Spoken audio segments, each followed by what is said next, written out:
há algo a aprender com as religiões dentro de uma cultura socialista? O que você acha?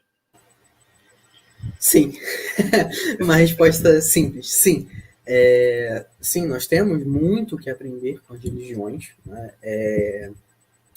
Principalmente, né, pelo aspecto unitário das religiões. Né? Elas têm uma capacidade fenomenal de conseguir unir as pessoas sob um propósito.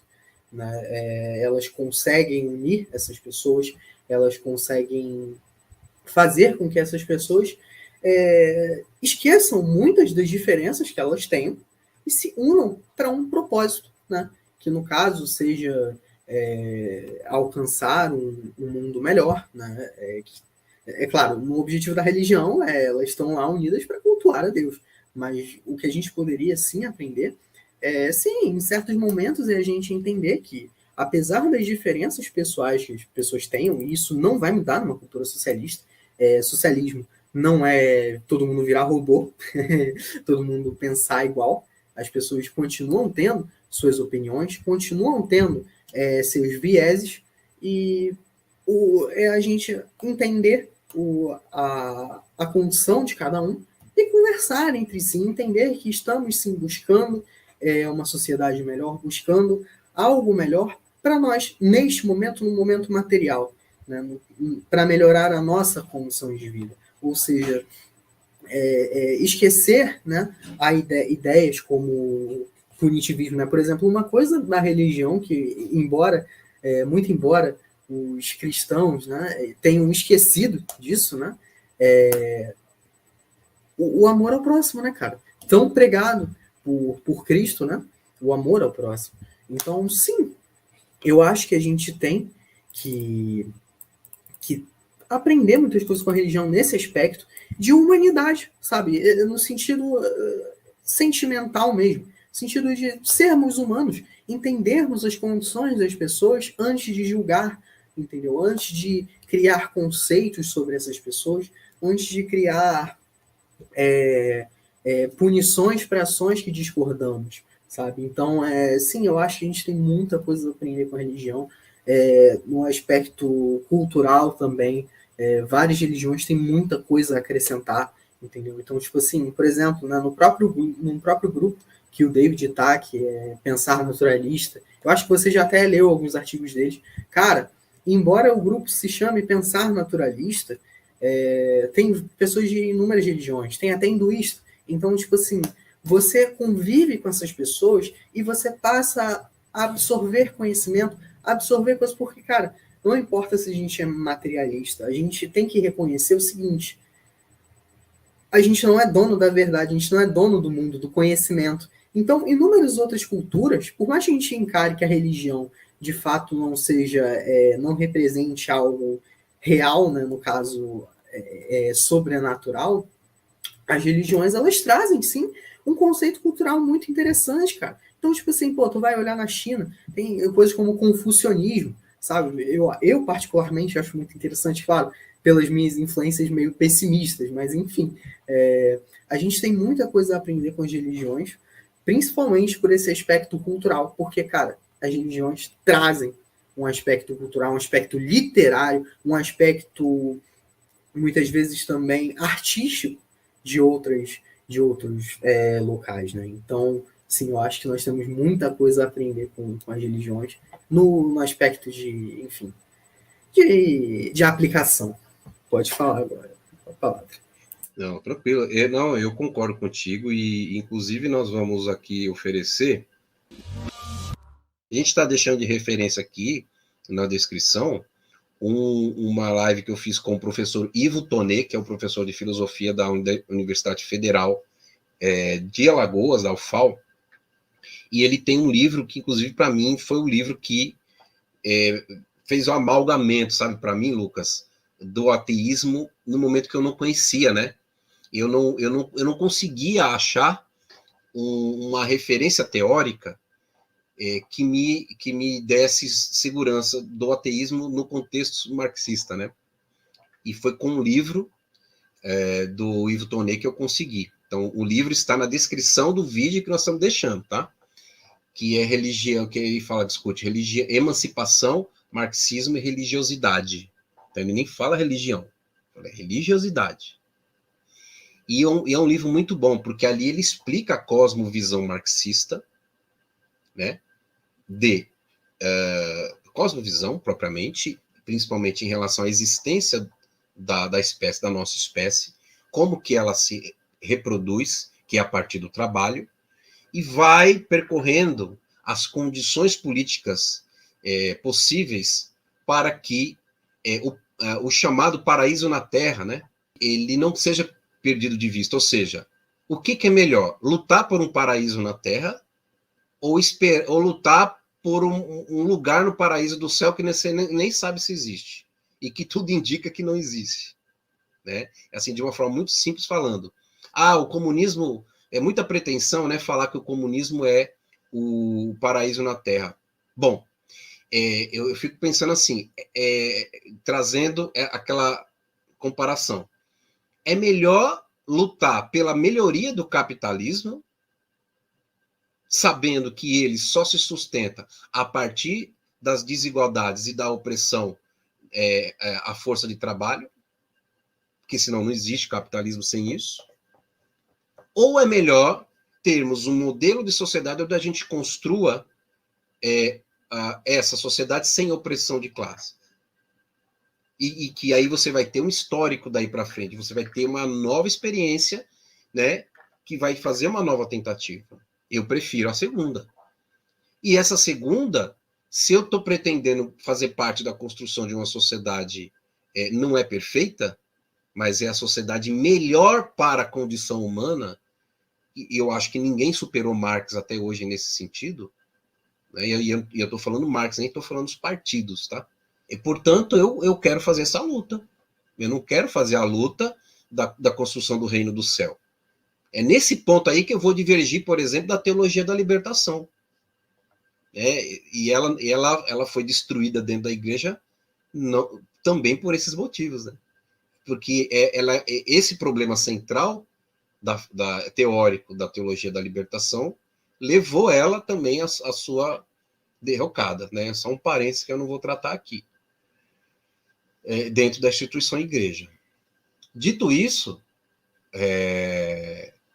que eu quero dizer o seguinte, se a gente almeja que, por exemplo, um trabalhador que está dentro de uma igreja de quebrada, sabe, de periferia, nós almejamos que ele sabemos que ele está no contexto de alienação, mesmo ele querendo estar, mas que a gente tem a oferecer algo melhor para ele, não é no âmbito religioso, é no âmbito de vida ampla, né, de vida plena, do ponto de vista material, melhor do que a teologia da prosperidade, mas que vai precisar da união de todos. Nós vamos deixar como referência aqui também um vídeo do Gustavo Machado. A gente até mencionou, né? Qual é a sustentação de uma sociedade secular? É a ciência. Então, a gente está trazendo um vídeo onde ele compara o marxismo com a ciência. Então, ele faz o debate do Karl Popper e Karl Marx. Karl Popper é um filósofo da ciência, da filosofia da ciência, né? Que hoje tem muita incidência de como o método científico é organizado, né?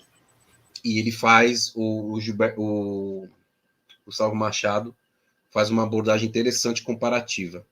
Deixo também aqui um outro vídeo que é do canal Filosofia Vermelha, do Glauber Ataíde, que ele ali também responde a pergunta, né? O marxismo é científico?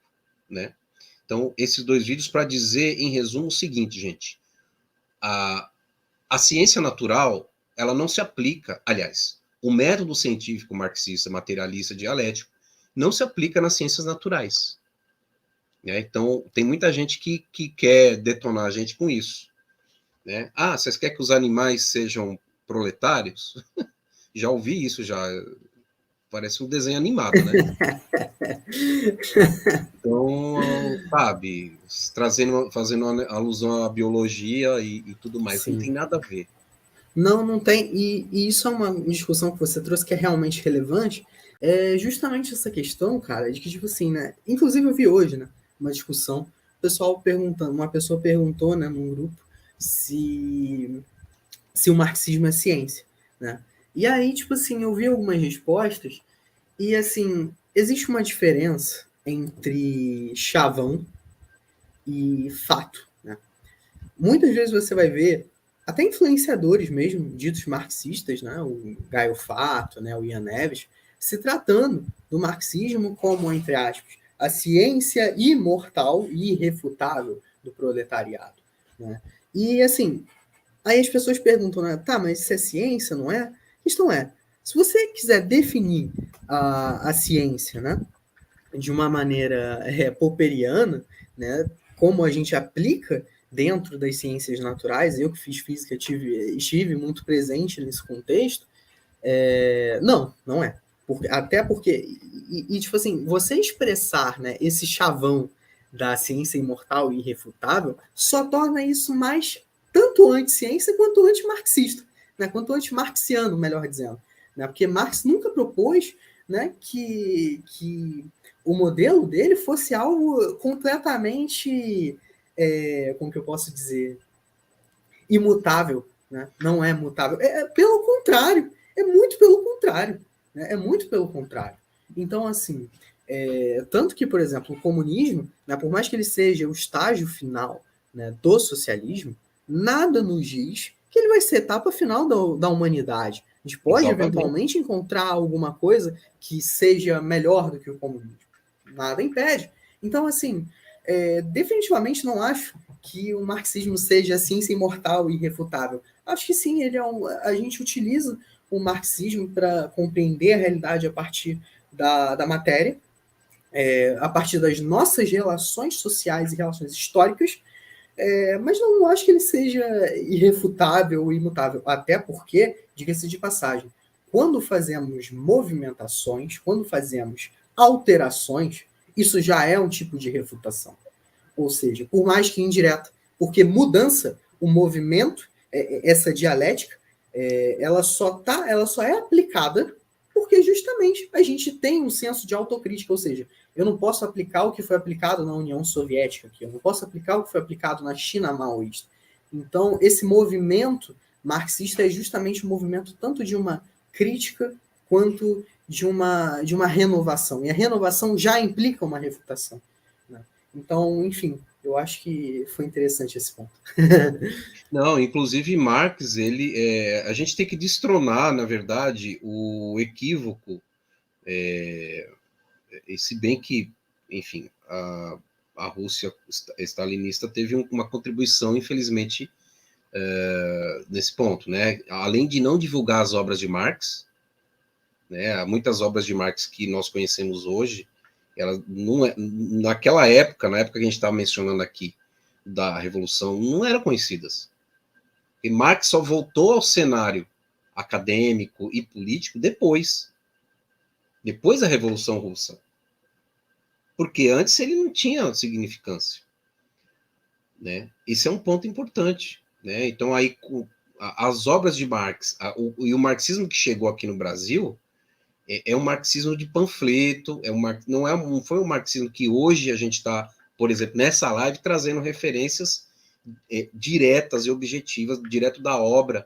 Né? E aí, uma grande importância o trabalho que a Boitempo, por exemplo, faz, a editora Boitempo e a outra editora, esqueci o nome também. Sanderman. A Sanderman, e tem essa editora, deixa eu ver se eu tenho algum livro aqui que me faz me lembrar. Expressão Popular. A Expressão Popular também tem uma importância aí, mas somente agora, gente, nos últimos 20 anos, ele dissecou o sistema capitalista e ele mostra que o sistema capitalista ele não tem razão racional de existir e ele não vai cumprir uma tarefa de garantir o melhor para a humanidade. E ele propõe o quê? A suplantação desse sistema, colocando o outro no lugar que, lógico, não pode ter nenhum elemento a não ser a reprodução material, não é? e a reprodução cultural e a produção material a partir da não exploração do trabalho. É isso. Agora, o que viria depois de uma sociedade implementada com isso, nós não sabemos, gente. Não venham cobrar da gente, né, algo que vocês nem conseguiram com o capitalismo. Hã? Não venham. Não vai rolar esse tipo de coisa. Mais uma referência, que é um livro muito importante, que eu acho, que foi lançado recentemente, que é esse aqui que eu vou apresentar para vocês. Ateísmos, olha só que é no plural, hein? Interessante. Eu tinha até esquecido de falar desse tema que eu tinha comentado. Ateísmos, descrenças religiosas e secularismo. História, tendências e comportamentos. É do Fernando Mesadri com Marcos Vinícius de Freitas Reis, os organizadores, né? E o Ricardo Oliveira da Silva, que é o Ricardo Russell, que a gente citou aqui. Olha só, vou lá passeada pelo sumário, só para ilustrar esse ponto aqui da nossa live. Olha só os artigos. A secularização como condição para a difusão do ateísmo na modernidade ocidental, o ateísmo na historiografia inglesa, o ateísmo na ótica da comunidade carismática, comunidade católica Shalom, olha aí. Né? Educação e liberdade de descrença, o argumento ateu do Deus alheio, do jogo Fight of Gods, da periodicidade do ateísmo em vias de organização no Brasil, trajetórias para a formação de identidade ateísta, ateísmo e a saúde mental, aí tem o Daniel Gontijo, que inclusive, gente, o Daniel Gontijo está com uma pesquisa importantíssima, entre lá no canal dele, a última live dele ele deixou na descrição, e aí ele está precisando de pessoas religiosas para poder responder, né? Embora muita gente religiosa acompanhe o canal dele, mas não estão respondendo a pesquisa, olha só que interessante. E essa pesquisa, ela quer mostrar realmente a diferença de concepção de ateísmo, porque nós sabemos hoje, para quem não sabe, existem ateus sobrenaturalistas, que são ateus que, portanto, se posicionam a dizer que não existem divindades, né, ou não endossam argumentos pela existência da divindade, ou endossam argumentos contra a existência da divindade, mas que endossam ou acreditam de forma religiosa, vamos dizer assim, com uma fé, né, de forma imediata, vamos chamar assim, em pressupostos sobrenaturais, como vida após a morte, astrologia. Reencarnação. Oi? Reencarnação. Reencarnação. Então, o Daniel Gontijo está com estudo da área da psicologia, e aí eu acabei, antes de entrar na live, eu estava lá e respondi. Participei, portanto, como sujeito de pesquisa. É muito importante que vocês possam também colaborar com isso. Então, aqui, olha ali, espiritualidade entre ateus, uma experiência possível? Razão e incredulidade, as contribuições do Barão de Doubar, que é uma referência aí do iluminismo, né, do pós-iluminismo ali para o ateísmo. Embora eu acho que Marx superou ele só em 2 parágrafos, Marx superou o Barão de Doubar, mas todo o respeito aí histórico ao Barão de Doubar, que era um burguês, né, que defendia, que aí eu não concordo com ele, né, só um parênteses, ele, uma afirmação de que nós somos uma raça superior, né, só pelo fato da gente não crer em Deus, enfim, um equívoco total. Mas, parênteses à parte, queria trazer para vocês este ponto aqui e fazer o seguinte comentário pessoal. Eu tenho uma tatuagem nas minhas costas que é um dragão chinês, que vai nas costas daqui até aqui, ó. Herança do meu contato com o esoterismo chinês, no meu processo de descrença. A partir do contato com o esoterismo chinês, com outras referências, que eu fui conhecer o que o Lucas falou do confucionismo, que é uma filosofia oriental muito, muito, muito importante, e que eu Me interessei bastante, segui bastante, li bastante sobre isso, né? Até antes de me considerar agnóstico e que depois eu fui para o ateísmo.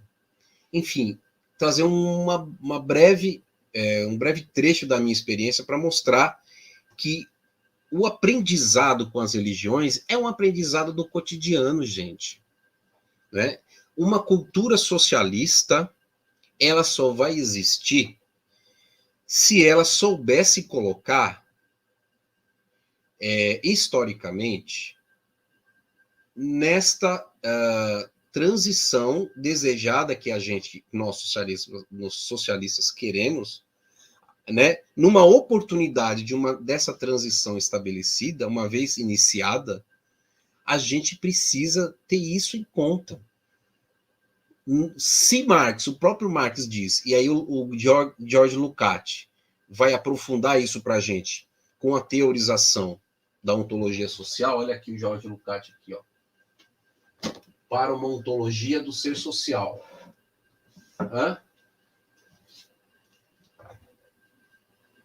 Aqui Lukács vai dizer que nossa espécie ela se desenvolveu a partir do trabalho. Ou seja, a partir da transformação da natureza. Como Marx disse na origem da expressão do Marx. Não é a consciência que determina o ser social, mas ao contrário, é o ser social que determina a consciência. Ou seja, não existe deuses porque não existiu uma ideia original antes do ser social. E aí hoje a gente sabe, até pela evolução, embora a gente não saibamos ainda, o chamado elo perdido, e aí, enquanto a gente não souber que a ciência não nos apresentar, a gente vai ter que ficar sofrendo, né, com essas especulações ridículas. Mas o que é o elo perdido?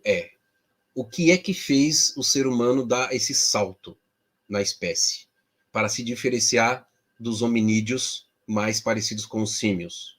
O que é que fez? Não sabemos. Do ponto de vista biológico. Mas do ponto de vista social, nós temos toda a referência, gente. E aí Lukács vem trazer isso para a gente. É a partir do trabalho, ou seja, o ser social, ao manusear a natureza e ao vivenciá-la historicamente, ou seja, se gerações por gerações, a partir dos nossos ancestrais primitivos, chegamos a um momento de criarmos ferramentas. Hoje, esses dias eu vi estudos que algumas... eu não vou saber dizer qual espécie, também de primata, que está desenvolvendo as suas primeiras ferramentas. Esses primatas estão desenvolvendo suas primeiras ferramentas. Quem ensinou eles? Uma ideia anterior? Deus que ensinou eles? Então, Deus dos macaquinhos, vamos falar assim? Não, gente. Talvez essa espécie esteja dando seus primeiros lampejos, né, de aproximação de uma capacidade, aí sim, biológica que nós temos, de transformar, de racionalizar a transformação da natureza. Nós só somos a espécie que somos hoje por causa disso. Então, historicamente, a gente construiu a religião como uma forma de explicar o mundo. Hoje nós temos outras, mas hoje nós somos 7 bilhões de pessoas. Então, por que eu estou trazendo essas coisas meio soltas, mas tudo isso para dizer que a gente não pode desconsiderar a importância histórica da religião no desenvolvimento social. Não que ela, e eu não estou qualificando que foi bom ou foi ruim, foi o que foi, é o que é, não é, Lucas? Então, eu acho que é a partir daí o aprendizado. Porque assim, senão fica meio maniqueísta a coisa, né? Falar, eles estão fraquejando no final. Aí da live deles, nada a ver. Né? Tipo assim, quer aprender com a religião? Não estou dizendo que a gente tem que sentar lá e ficar escutando o padre falar, ficar escutando. Não é isso, não tem nada a ver com isso. esse aprendizado é um aprendizado sócio-histórico. É um aprendizado onde você vai considerar, portanto, com uma análise materialista e dialética, e aí, se você, companheiro, companheira, que está assistindo agora, se interessou por isso, venha junto com a gente. Não é simples porque não foi passado na escola para a gente. Tem que correr atrás, infelizmente. Mas é muito bom, é libertador, do ponto de vista da integralidade, aí como o Lukács fala, da condição genérica do ser humano, né? Da condição ampla e total do ser humano. Né? Você se reconhecer como parte da natureza, mas não só como parte contempladora dela, mas como parte transformadora dela e, inclusive, responsável por ela. E as igrejas a religião em si, de uma forma ampla, né, não só o cristianismo, só os cristianismos, né, mas todas, né, como o Lucas colocou, trouxe o exemplo do confucionismo, que depois foi transformado em religião num desdobramento, né, precisa ser considerado em termos do que veio historicamente, né, do que culturalmente, por onde a humanidade passou até chegar a uma sociedade plenamente secularizada, que até eu e o Lucas até ficamos, como é que a gente vai defender isso? Nós vamos defender uma sociedade ateísta?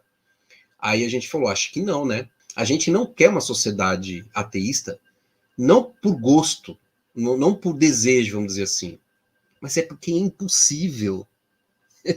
É impossível uma sociedade ateia.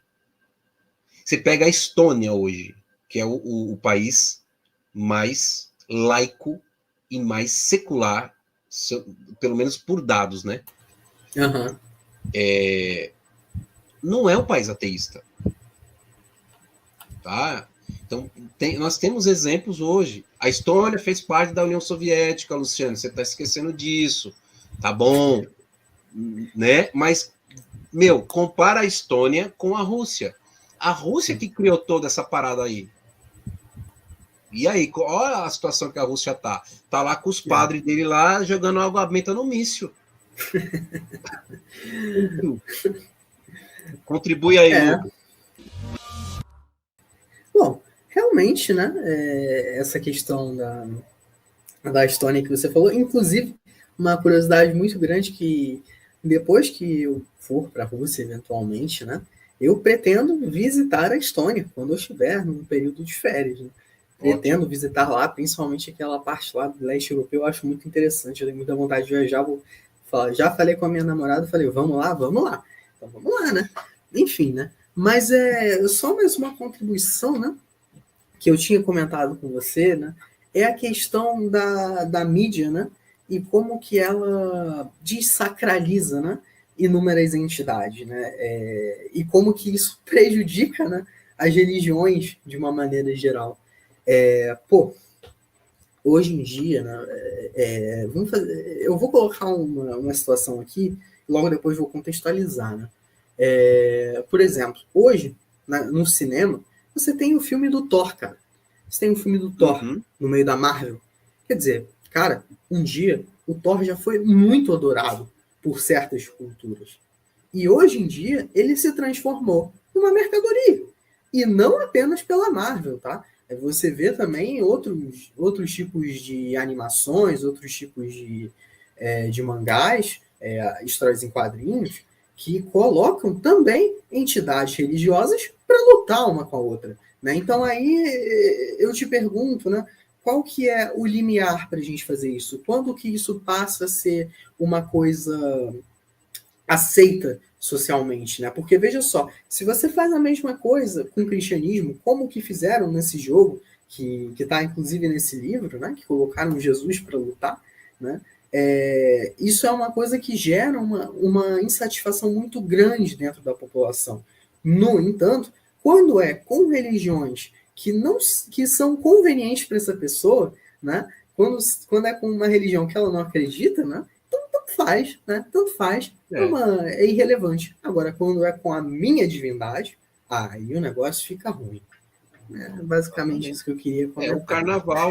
O que é isso, senão também aquela hipocrisia da Igreja Católica processar as escolas de samba quando trazem a representação artística no carnaval, de Sim. Jesus, do demônio. Eles foram atrás até do demônio, cara. Você vê como que é, né? Eles foram atrás, o demônio muito bem representado, inclusive a escola foi campeã. Os caras foram atrás do demônio? Foi. Foram atrás, não. A escola só ganhou porque o demônio ajudou. Hã? Mas veja Para só. você ver como que isso está imerso já no pensamento coletivo, né? Então isso é realmente uma coisa que já está no nosso meio e que nós temos que ser muito cautelosos. Mas essa coisa, veja só, tá? É uma curiosidade, né? Porque muito embora toda essa questão da religião cristã, em particular, que é a predominante hoje no Ocidente, né? Você tem já inúmeras manifestações culturais que surgiram meio que a contragosto. Como assim? Você veja que, por exemplo, pegando um exemplo que pô, eu sempre gostei muito de ler HQ, né?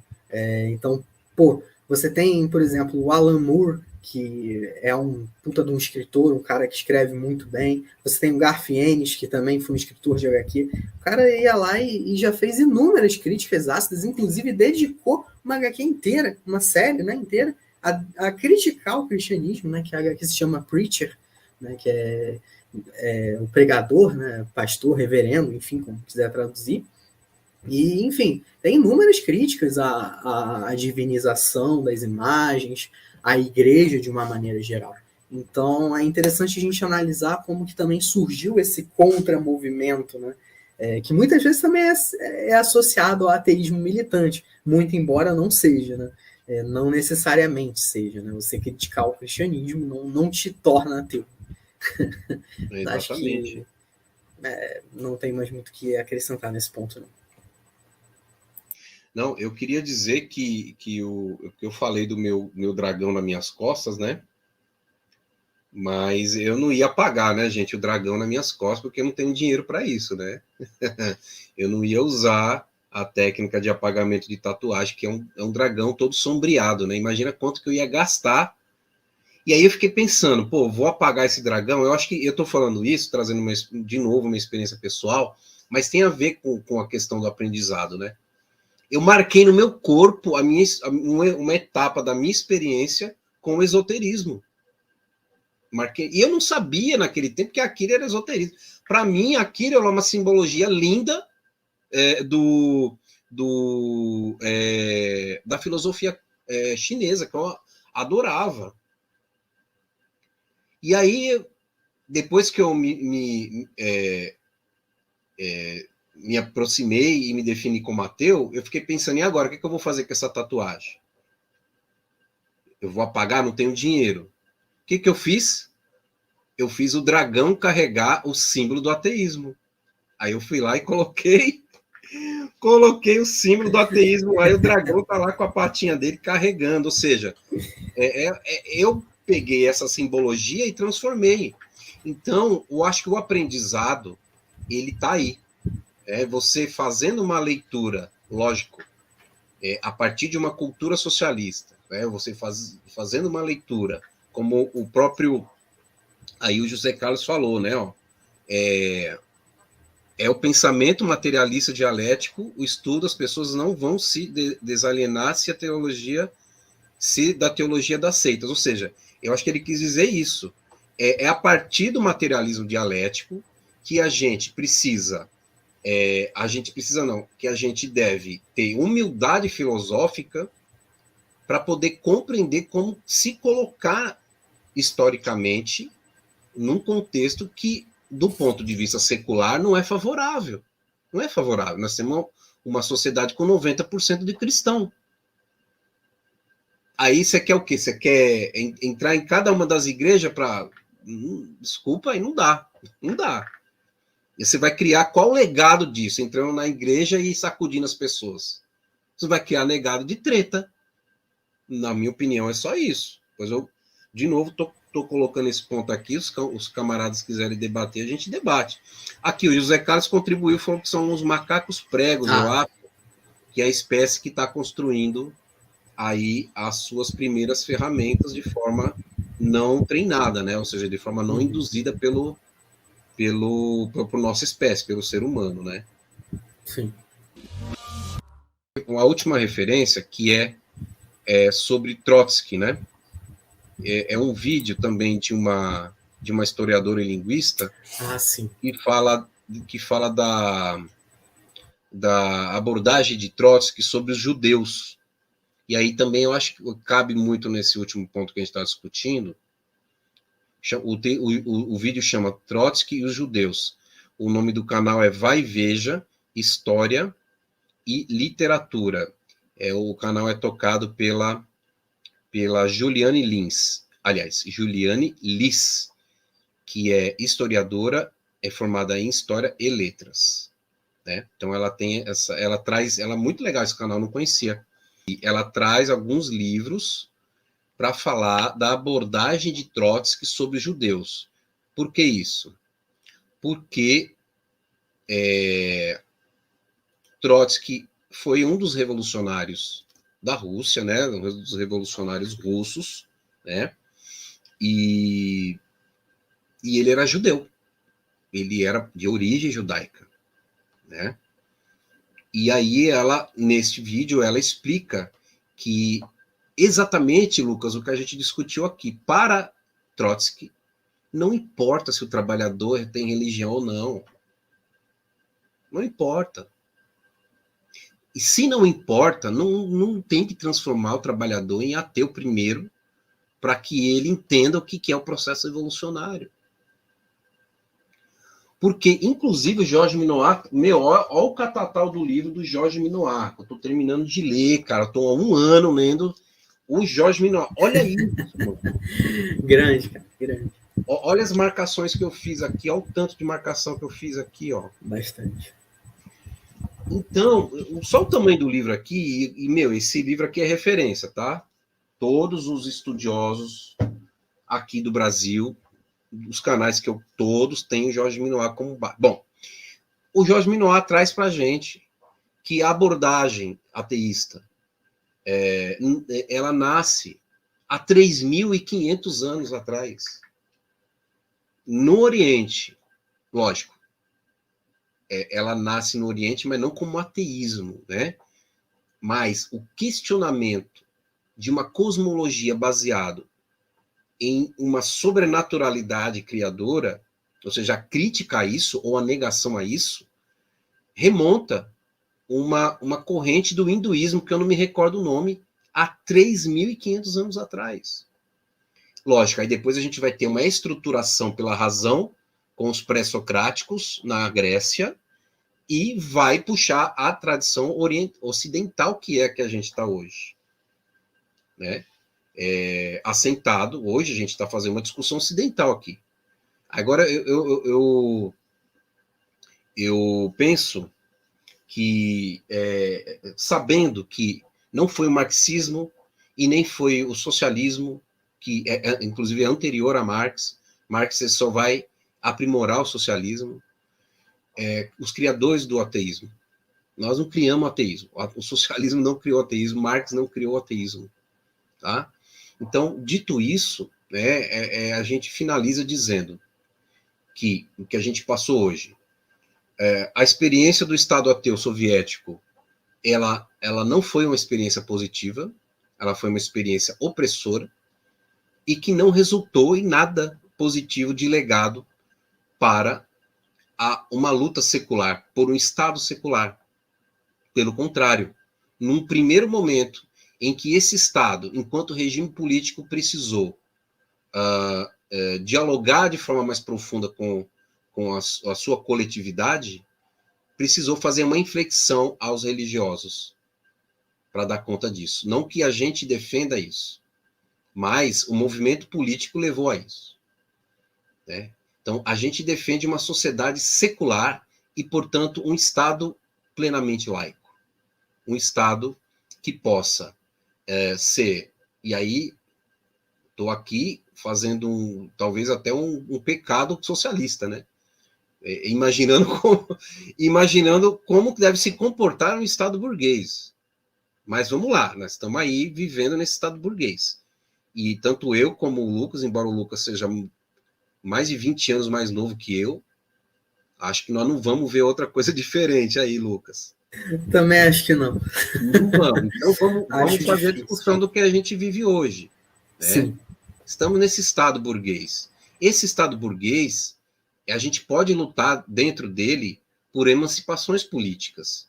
E uma delas precisa ser a laicização, ou seja, a secularização das políticas públicas. Pegando um exemplo que a gente pegou no comecinho do aborto. O aborto tem que ser descriminalizado e se tornar política pública universal para todas as mulheres que quiserem, como a Rússia fez no começo da Revolução Russa. Né? E é isso que a gente defende. A gente não defende o Estado ateu, a gente defende e vai lutar por uma sociedade para além, que não necessite, então, utilizando Marx, para que a sociedade não necessite apelar ao ateísmo para sustentar o seu aprimoramento enquanto reprodução desse ser humano genérico, esse ser humano capaz, né, que o capitalismo não deixa se desenvolver. O capitalismo não deixa a nossa espécie se desenvolver no nível que ela pode se desenvolver. Então, nós queremos uma sociedade que permita isso. E nessa sociedade não haverá espaço para a continuidade, eu acho que é assim que talvez a gente possa colocar, não haverá espaço para a continuidade do desenvolvimento das religiões. A religião não será mais necessária.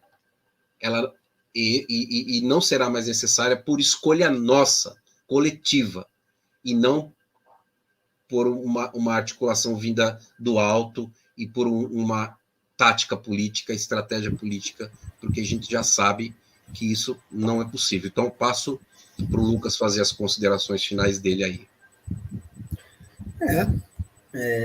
Novamente, concordo bastante com essa sua colocação final. Os trabalhadores realmente tendemos, sim, a, em algum momento, não necessitarmos mais da religião, um momento onde a gente realmente possa ter as nossas necessidades atendidas aqui, né? Aqui e agora. E acredito que realmente a religião não vai ser mais necessária na vida do trabalhador. Bom, dito isso, né, é importante dizer, né, que a gente faz, né, uma luta constante para isso, né, que é a luta pelo socialismo. Né? Eu, o camarada Luciano e outros camaradas, né, do PSTU, lutamos sim para isso. Acreditamos sim nisso, né? Não é uma luta sem crença, né, digamos assim. Não é uma fé. Não é uma fé. É uma crença, mas não é uma fé. É uma crença. Nós efetivamente acreditamos, né? Nós efetivamente acreditamos na possibilidade do socialismo melhorar a nossa vida, melhorar a vida dos trabalhadores em geral. Entendeu? E acreditamos também, acima de tudo, que a população tem que regir o Estado. O trabalhador tem que regir o Estado.